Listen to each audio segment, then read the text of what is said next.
Welcome friends, this is Sanjay Kumar और आप देख रहे हैं स्मार्ट स्टडी।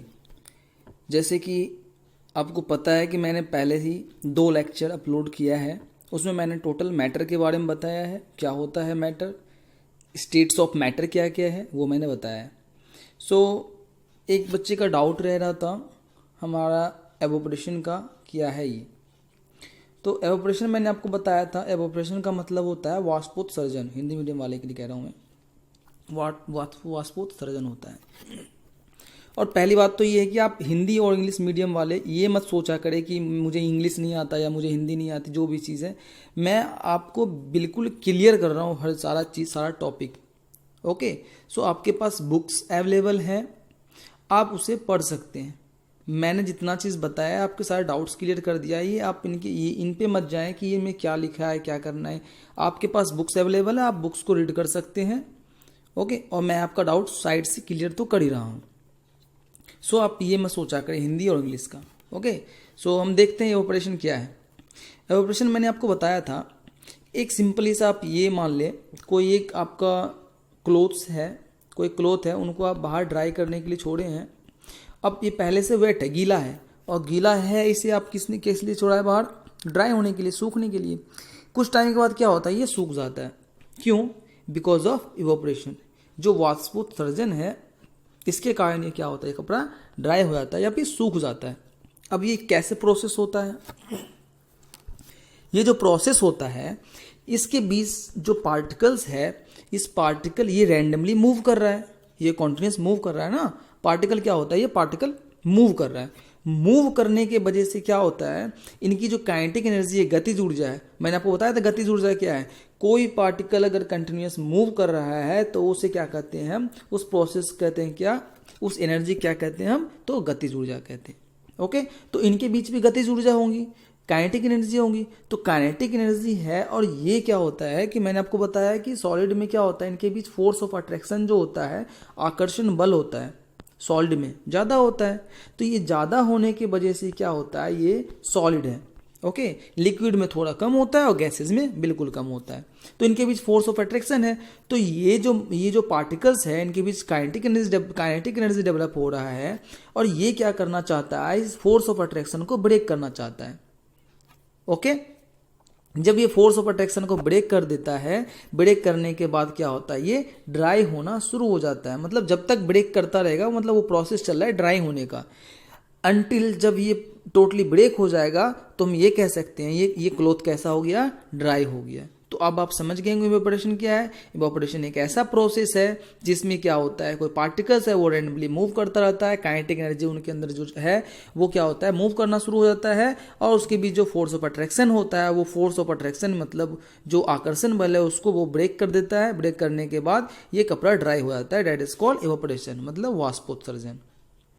यहाँ क्लियर है? ओके, अब हम आते हैं, हमारा जो लास्ट रह रहा था, ये कुछ साइंटिस्ट आए। मैंने आपको बताया था कि जो बेसिक जो स्टेट ऑफ मैटर है वो 3 है।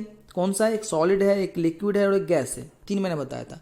बट कुछ कुछ साइंटिस्ट आए इसके बाद, उन्होंने बताया, उन्होंने ये बताया कि जो हमारा जो स्टेट्स ऑफ मैटर है वो उसके बारे में उसने डिस्कस किया। कितने मैटर के बारे में? 5 स्टेट्स ऑफ मैटर के बारे में डिस्कस किया। जो हमारा 4th है वो प्लाज्मा है, और 5th क्या है, बोस-आइंस्टाइन कंडेंसेट है। अब बात आती है प्लाज्मा क्या, व्हाट इज प्लाज्मा? प्लाज्मा एक आयोनाइज्ड गैस है। सिंपल से फॉर्म में आप ये याद रखें, जो प्लाज्मा है वो क्या है, एक आयोनाइज्ड गैस है। वो आयोनाइज्ड गैस के फॉर्म में होता है। आप सिंपल से देख रहे होंगे, आपके घर में एक ट्यूबलाइट होता होगा या बल्ब होता होगा, तो उस ट्यूबलाइट और बल्ब में क्या होता है, एक गैस होता है। ओके, वो गैस कैसा हो सकता है? हीलियम गैस हो सकता है, या फिर कोई अदर गैस हो सकता है, नियोन गैस हो सकता है, कोई सा भी गैस हो सकता है। ओके, वो क्या करता है, एक चार्जिंग क्रिएट करता है। वो चार्जिंग जो क्रिएट करता है, अगर हम स्विच ऑन किए तो बल्ब ग्लो करना शुरू, चमकना शुरू कर जाता है बल्ब। कैसे? उसके बीच क्या होता है, एक चार्जिंग क्रिएट होना शुरू हो जाता है। वो चार्जिंग जो क्रिएट होता है किसके कारण ग्लो करता है? वो चार्जिंग जो क्रिएट होता है उसके कारण प्लाज्मा बनता है। ठीक है, उस चार्जिंग क्रिएट होने के कारण क्या होता है, प्लाज्मा बनता है, जो कि ग्लो करता है किसके अंदर, ट्यूब और बल्ब के इनसाइड में। ठीक है, प्लाज्मा समझ में आ गया आपको क्या है? तो ये जो ग्लो करता है ना, इसी क्या कहते हैं हम, प्लाज्मा कहते हैं। ओके, क्लियर हो गया यहां तक? अब ये कह सकते हैं जो हमारा सन है, हमारा स्टार्स है, वो भी ग्लो करता है किसके बिहाफ पे? प्लाज्मा के कारण। The plasma is created in sun because is very high temperature. Okay, ये जो होता है क्या, प्लाज्मा क्रिएट करता है जो एनर्जी है। ओके, जो हमारा लाइट दिखाई देता होगा कि स्टार लाइट कर रहा है या फिर सन लाइट कर रहा है, किसके बिहाफ पे? प्लाज्मा के बिहाफ पे। नेक्स्ट आता है हमारा Bose Einstein condensate. Bose Einstein condensate क्या है, ये सिंपल सा आप इतना याद कर लें, इसके बारे में डीपली इतना नहीं पढ़ना है आप लोगों को, सिंपल से याद कर लिया आप कि बोस आइंस्टाइन कंडेंसेट है क्या। इन्होंने क्या किया था, जो हमारे सत्येंद्र नाथ बोस थे, इसने क्या किया था, इसने क्या किए थे कि जो कैलकुलेशन किए थे इनका, ठीक है, इसने इनका कैलकुलेशन किए थे। कैलकुलेशन करने जो जब इसने fifth matter, state of matter का कैलकुलेशन किए थे, तो उसके अलावा जो अल्बर्ट आइंस्टाइन थे, उन्होंने क्या किया, इनको नाम दिया fifth state of matter, that is called Bose Einstein condensate. Okay, इसका नाम दिया गया BEC, बोस आइंस्टाइन कंडेंसेट। इसके अलावा इसको जो है 2001 में बहुत सारे इस पे जो काम कर रहे थे साइंटिस्ट को, उसको नोबेल पुरस्कार भी दिया गया, नोबेल प्राइज भी दिया गया। तो उसमें से थे एरिक ए थे एक, ये आपको दिख रहा होगा, एरिक ए है, कार्नेल है, वुल्फ गैंग कैटरले थे, और हमारा एक क्या थे, कार्ल ई वेमन। ये सारे, इन सभी को क्या मिला था, इनके भी आप पे, इनके लिए इनको जो मिला था वो नोबेल प्राइज मिला था। हम ये कह सकते हैं कि जैसे आपको पता है कि सॉलिड में कितना क्या किस तरह का फॉर्म होता है, कैसे कैसे पार्टिकल्स होते हैं, कितने नियर बाई होते हैं, तो हम ये कह सकते हैं, देखिए इसमें क्या है, जो Bose Einstein condensate is form by cooling a gas off external low density. इनमें क्या होता है, ये कैसा फॉर्म में होता है, बिल्कुल गैसेस फॉर्म में होता है, कूल गैसेस फॉर्म में होता है, बिल्कुल लो डेंसिटी, कम घनत्व होता है इनमें। ओके, इनमें कैसा घनत्व होता है, कम घनत्व होता है, और बिल्कुल ये सुपर लो टेम्परेचर पे होता है, बिल्कुल कम टेम्परेचर पे होता है। ओके, इनको हम ऐसे देख सकते हैं, जो 1 atm होता है, एटमॉस्फेरिक टेम्परेचर होता है, अगर इनको हम 100,000 से डिवाइड कर दें, 1 एटमॉस्फेरिक टेम्परेचर को 100,000 से डिवाइड कर दें इसको, ओके, 100,000 से अगर हम इसको डिवाइड कर दें तो ये इनके बराबर होता है। आप ये सोच सकते हैं कितने बिलो टेम्परेचर पे होता है। यहां तक आपका क्लियर है? तो कुछ फैक्ट्स रह रहे थे, वो मैं आपको क्लियर कर देता हूँ। बाकी का सारा जितने क्वेश्चन आंसर है आपको एक PDF मिल जाएगा। आप PDF में इजीली आप उसे क्या कर सकते हैं, इजीली राइट डाउन कर सकते हैं। आपको PDF जो है इसके डिस्क्रिप्शन बॉक्स में मिल जाएगा लिंक, उस पर आप क्लिक करें, आपको PDF इजीली डाउनलोड कर सकते हैं। ओके, कुछ भी की फैक्ट्स है मैं आपको क्लियर कर देता हूँ, क्योंकि ये भी इंपॉर्टेंस है। मैं आपको पहले बताऊँ, जो इंपॉर्टेंस होगा मैं आपको बिल्कुल बताऊँगा, इसकी बिल्कुल भी नहीं करूँगा। ये पूरे चैप्टर का की फैक्ट्स है, आप लोग बिल्कुल ध्यान से देखेंगे। मैंने आपको बताया था मैटर क्या है, मैटर किससे बना है, मैटर स्मॉल पार्टिकल से बना है, छोटे छोटे कण से मिलकर के बना है, क्या हमारा मैटर बना है। मैटर अराउंड अर्थ एग्जिस्ट 3 स्टेट, जो हमारा मैटर है वो 3 स्टेट्स में होता है, हमारा 3 स्टेट्स में है, सॉलिड, लिक्विड, गैस, जिसे हम कहते हैं ठोस, द्रव और gas. The force of attraction between the particles are maximum in solid, intermediate in liquid and minimum in gases। मैंने बताया था आपको, जो फोर्स ऑफ अट्रैक्शन है वो सबसे ज़्यादा किसी में हो सकता है, सॉलिड में होगा। जो फोर्स ऑफ अट्रैक्शन सॉलिड में होगा, क्यों? क्योंकि सॉलिड को हम इजीली कंप्रेस नहीं कर सकते हैं। इसे हम दबाने का कोशिश करेंगे तो क्या आप इसे कंप्रेस कर सकते हैं?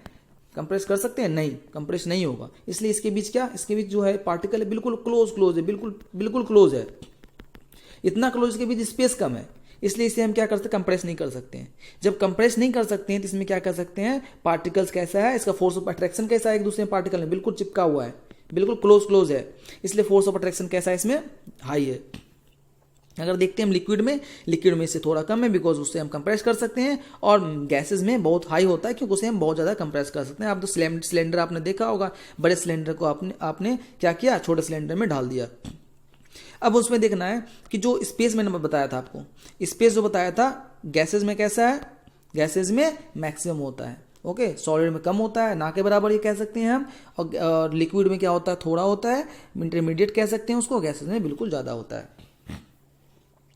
अब अरेंजमेंट कैसा होता है, पार्टिकल्स जो होता है उनमें, उनका अरेंजमेंट कैसा होता है इन केस ऑफ सॉलिड। अब देखते हैं कि उसका अरेंजमेंट कैसा होता है, सॉलिड में कैसा होता है, केस ऑफ लिक्विड में कैसा होता है। ठीक है, तो हम ये देखते हैं सॉलिड को इजीली क्या आप एक जगह दूसरे जगह ले जा सकते हैं, या फिर ये कह सकते हैं कि ये क्या स्लाइड कर सकता है, क्या नहीं कर सकता है, बिल्कुल नहीं कर सकता। बस लिक्विड क्या कर सकता है, लिक्विड इजीली स्लिप कर सकता है, स्लाइड कर सकता है। मतलब ये कह सकते हैं कि ये क्या कर सकता है, स्लिप कर सकता है लिक्विड। सॉलिड नहीं करना है, सॉलिड नहीं करेगा। क्यों? कि इनके बीच जो है ये क्या है, फोर्स ऑफ अट्रैक्शन बहुत ज़्यादा है।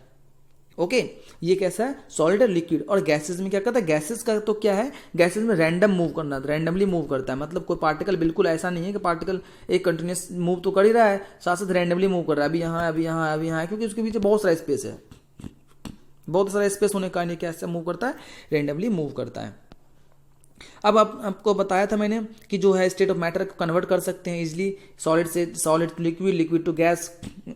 ओके सॉलिड से लिक्विड हो जाएगा, लिक्विड से गैस बन जाएगा आपका, सॉलिड लिक्विड गैस है। और एक ऐसा केस आता है सॉलिड से डायरेक्ट क्या बन जाता है, गैस बन जाता है। एक ऐसा केस आता है, ऐसा केस आता है जो कि गैस से डायरेक्ट सॉलिड बन जाता है। मैंने आपको सारा चीज़ बताया है, आप अगर आपने नहीं देखा है तो पिछले लेक्चर में आप जाकर के समझ सकते हैं। मैं आपको सिर्फ एक व्यू दे रहा हूँ ऊपर से, ओके क्यों ये की फैक्ट्स है, मैंने चाहता इसको छोड़ो, आप स्किप करो। अब जो सब्लिमेशन मैंने बताया था, सब्लिमेशन आपको जो मैंने बताया था, सब्लिमेशन का मतलब क्या था, ऊर्ध्वपातन, हिंदी मीडियम वाले के ऊर्ध्वपातन था। ये कैसा होता है, सीधा सॉलिड को कैसे चेंज करता था, गैसेज में। डिपोजिशन का था क्या, डिपोजिशन उनका अपोजिट करता था। ये क्या कहलाता है, निक्षेपण क्या करता है, गैसेस को क्या करता है, सॉलिड में करता है कन्वर्ट। बॉइलिंग क्या होता है, बॉइलिंग पॉइंट मैंने आपको बताया था कि वैसा वो पार्टिकल जो है जब लिक्विड वेपर में चेंज होना शुरू होता है उसे क्या कहते हैं, बॉइलिंग कहते हैं। जो बॉइलिंग मतलब उबलना कब शुरू होगा, जब जो द्रव है वो द्रव कैसा बनना शुरू हो जाएगा, जो हमारा वेपर है, मतलब कि वाष्प होना शुरू हो जाएगा, उसको क्या कहते हैं, हम बॉइलिंग कहते हैं। ठीक है, उसको उबालना कहते हैं। अब एवोपरेशन मैंने आपको बताया, एवोपरेशन जस्ट अभी मैंने बताया एवोपरेशन क्या है। एवोपरेशन मैंने बताया particle form surface gain enough energy and overcome the force of attraction. मतलब ये कहने का मतलब ये है, मैंने आपको बताया था कि जो एनर्जी है उसके भी जो फोर्स ऑफ अट्रैक्शन है उसको ब्रेक करना शुरू कर देगा। ब्रेक करना शुरू हो जाए मतलब लिक्विड जो है, लिक्विड कैसा फॉर्म बनना शुरू हो जाएगा। कपड़ा जो सूखा था, कैसे सूखा था, कपड़ा पहले उसमें कपड़ा में क्या था, वेट था, उसमें बहुत सारे क्या था, लिक्विड था। वो लिक्विड कैसे फॉर्म में आया, वो गैस बन के रिमूव हो गया। जो लिक्विड था वो गैस बन के रिमूव हो गया, तो गैस बन के रिमूव हुआ, इस वजह से वो क्या हुआ, इजिली ड्राई हो गया। तो हम ये कह सकते हैं जो एवोपरेशन का मतलब क्या हुआ कि जो चेंज है, लिक्विड है उसको चेंज किस में करना है, उसको वो वेपर में चेंज कर देगा। एवोपरेशन का मतलब वो वाष्पोत्सर्जन क्या होगा, जो हमारा द्रव है, द्रव को किस में चेंज कर देगा, वेपर में, वाष्प में चेंज कर देगा, उसको कहते हैं वाष्पोत्सर्जन।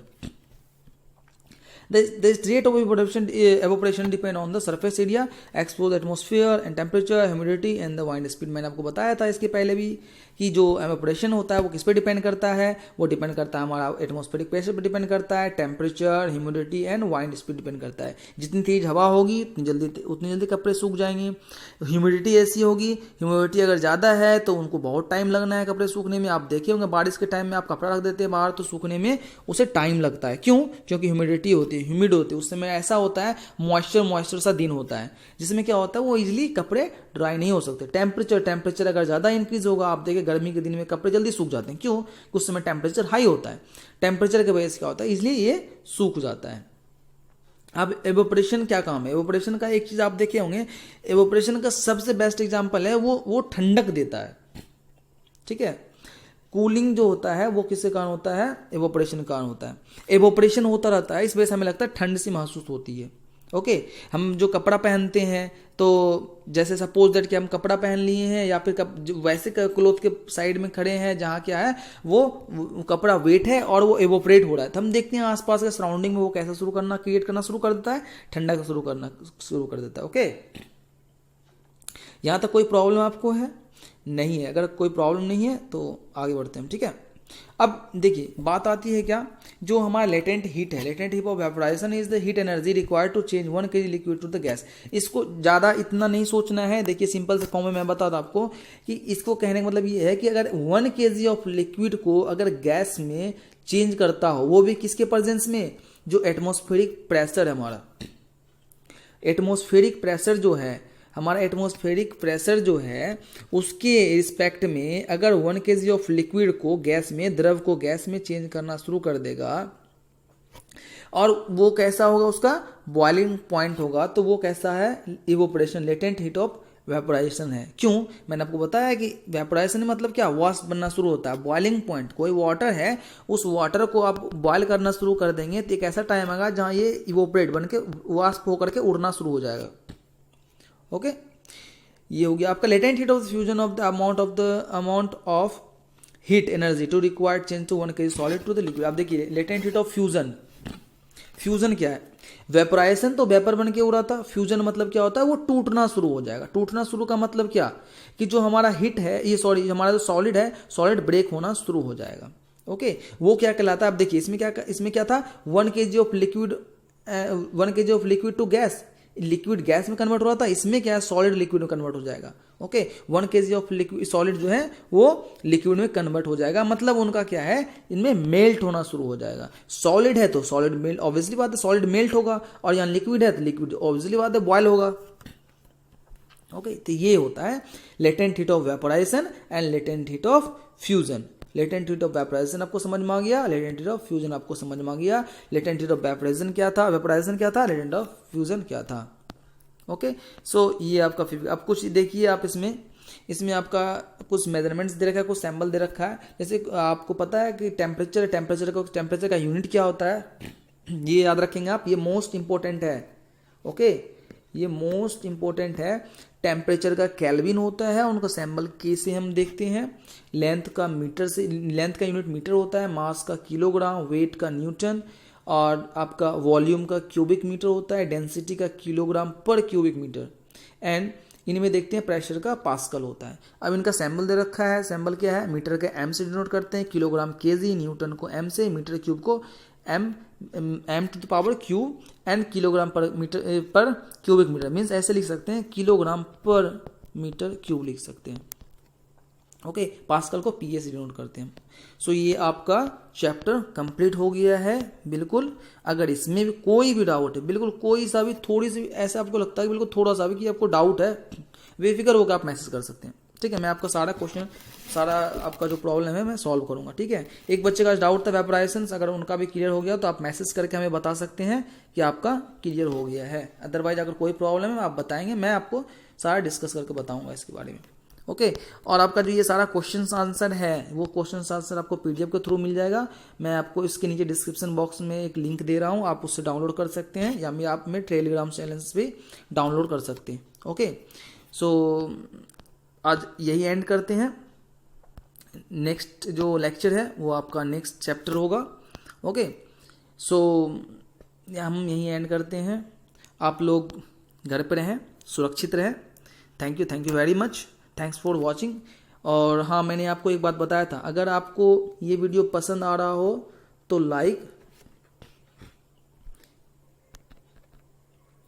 आप इसे लाइक या आप डिसलाइक कर सकते हैं। ओके, लेकिन आप करें ज़रूर। मुझे इससे ना मोटिवेशन मिलता है कि मैं सही कर रहा हूँ या गलत कर रहा हूँ। या तो आप लाइक करें या डिसलाइक करें, लेकिन करें ज़रूर आप। मुझे इतना एटलीस्ट पता तो चल जाएगा कि मतलब मैं जहाँ जिस फील्ड में मैं मतलब काम करना चाह रहा हूँ वो सही है या गलत है, मेरा वे पढ़ाने का सही है, आप लोग समझ पा रहे हैं या नहीं समझ पा रहे हैं। जो भी प्रॉब्लम है आपका जो भी प्रॉब्लम है, आपको ऐसा लग रहा है कि मैं हिंदी में बताऊँ तो मैं ये टोटल हिंदी में भी बताने के लिए एग्री हूँ। ठीक है, बट ये है बशर्ते कि आप लोगों को समझ में आनी चाहिए। ये नहीं कि मैं पढ़ा रहा हूँ आपको समझ नहीं आया, मेरा पढ़ाना बेकार हो जाए, तो ऐसा कोई फ़ायदा नहीं है। आप लोग जैसे समझे वैसे मुझे बताएं कि मुझे ऐसे समझ में आ रहा है सर, तो मैं ऐसे ही बताऊँगा। ओके, सो हम ये इस टॉपिक को इसे यहीं ख़त्म करते हैं, क्योंकि चैप्टर हमारा कंप्लीट हो चुका है। नेक्स्ट टाइम जो है नेक्स्ट लेक्चर में हमारा नेक्स्ट टॉपिक शुरू करेंगे। Okay, so thank you very much.